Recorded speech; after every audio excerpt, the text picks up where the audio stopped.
आज आप देख लें मेरे प्यारे आका सल्लल्लाहु अलैहि वसल्लम के प्यारे दीवानों, कहां इंसानियत नजर आती है।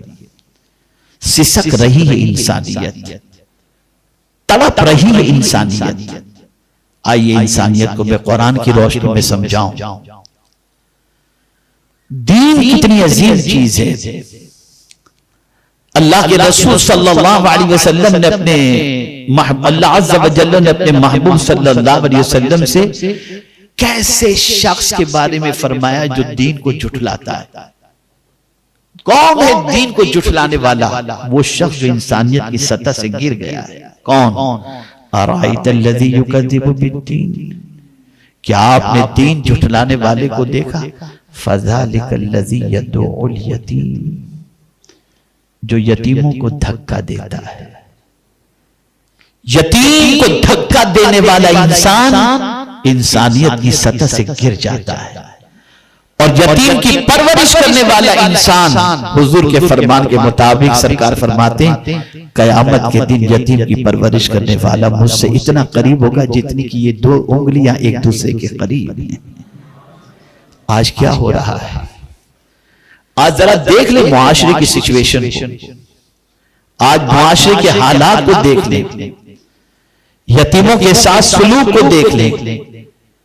मेरे रब के इल्म में ये बात है और मेरा मौला इंसानों को पैदा करने वाला है, तो वो इंसानों की फितरत जानता है कि एक जमाना आएगा कि इंसान यतीमों के माल को खाएगा, और आज खाया जा रहा है। तो कुरान ने कहा याकुलून फी बुतूनिहिम नारा, वो अपने पेट में जहन्नम की आग को भर रहे हैं। इंसानियत इस तरह से सिसक रही है कि यतीम और बेवा और मसाकीन के नाम के रकम के जरिए इंसान अपने शीश महल तामीर कर रहा है और अपनी आसाइश की सारी तकमील की तरफ तवज्जो देता हुआ नजर आता है। गिर चुकी है इंसानियत, सिसक रही है इंसानियत। आज यतीम को धक्का दिया जा रहा है, और सिर्फ यतीम को धक्का देने ही की बात नहीं है। कुरान ने आगे कहा वला यहुद्दु अला तआमिल मिस्कीन, और मिस्कीन को खाना खिलाने पर जो नहीं उभारता वो दीन को झुठलाने वाला है। मिस्कीन, अल्लाह अकबर। आज मुआशरे में आप देख लीजिए, सोसाइटी में देख लीजिए आप, तो खाना खिलाना ये कितनी बड़ी नेकी है कि गौसे पाक फरमाते हैं, अमाल के दफ्तर को मैंने खंगाल करके देखा तो फराइज के बाद जिस अमल को मैंने सबसे ज्यादा महबूब पाया वो भूखों को खाना खिलाना है। आज भूखों के नाम पर चंदा करके लोग अपने पेट को भरते नजर आते हैं। आप मुझे बताइए, रहमत आलम सल्लल्लाहु अलैहि वसल्लम ने इंसानियत का दर्स ये भी दिया कि अगर कोई शख्स पेट भर करके खाए और उसका पड़ोसी भूखा सो जाए तो रात भर फरिश्ते उस शख्स के ऊपर लानत भेजते हैं। क्या कभी हमने ये सोचा? अब तो सेल्फिश हम इतने हो गए कि पड़ोस में रहने वाले का नाम क्या है ये भी नहीं मालूम, तो उसके घर के हालात क्या मालूम होंगे। हमारी जिंदगी इंसानियत से कोसों दूर हो चुकी है। हमारी जिंदगी इंसानियत से काफी फासले पर हो चुकी है। यही वजह है कि जिंदगी से सुकून खत्म हो चुका, जिंदगी से इत्मीनान खत्म हो चुका, जिंदगी से तमानियत खत्म हो चुकी। महलों में रहने के बाद और आसाइश के सारे सामान की मौजूदगी के बावजूद अगर आज भी हमें तलाश है तो सुकून की तलाश है, और यही एक सुकून ऐसा है जो हमें नसीब नहीं हो रहा है, मयस्सर नहीं हो रहा। सुकून इंसानियत के अंदर है, सुकून गमखारी के अंदर है, सुकून किसी के दर्द को बांटने के अंदर है, सुकून किसी के साथ उसने सुलूक से पेश आने के अंदर है। मियां सवाब की तवक्को और सवाब की लालच पे नहीं करो, अल्लाह की रजा के लिए कोई काम करके देखो तो सवाब भी मिलेगा और मौला की खुशी भी हासिल हो जाएगी। आप जरा देखें इंसानियत, अल्लाह अकबर। मैं जब कुरान की इस आयत को इंसानियत के सबक के तौर पर देखता हूं तो मेरे रोंगटे खड़े हो जाते हैं।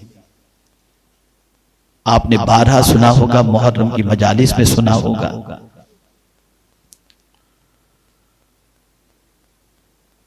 हसनैन करीमैन बीमार होते हैं। रसूल आज़म सल्लल्लाहु अलैहि वसल्लम ने फरमाया, नजर मान लो 3 रोजे की, अल्लाह बच्चों को शिफा अता कर देगा। खातून जन्नत ने नजर मानी, घर में खाने के लिए कुछ नहीं, रोजा रख लेती हैं। मौला अली कदमल्लाहु ताला वजहुल करीम यहूदी के पास से आटा लेकर आते हैं। पहले दिन के इफ्तार के लिए रोटियां बनती हैं। तवज्जो चाहूंगा, थोड़ा सा जहन दौड़ा कर अपनी जिंदगी की तरफ हम देखें और फिर इंसानियत को समझने की कोशिश करें। कर्ज से लाए हुए आटे से रोटियां बनी हैं। इफ्तार का वक्त, दस्तरखान के ऊपर रोटियां पड़ी हुई हैं। एक मिस्कीन ने आवाज लगाई दरवाजे पर, अल्लाह के नाम पे कुछ दे दो, भूखा हूं।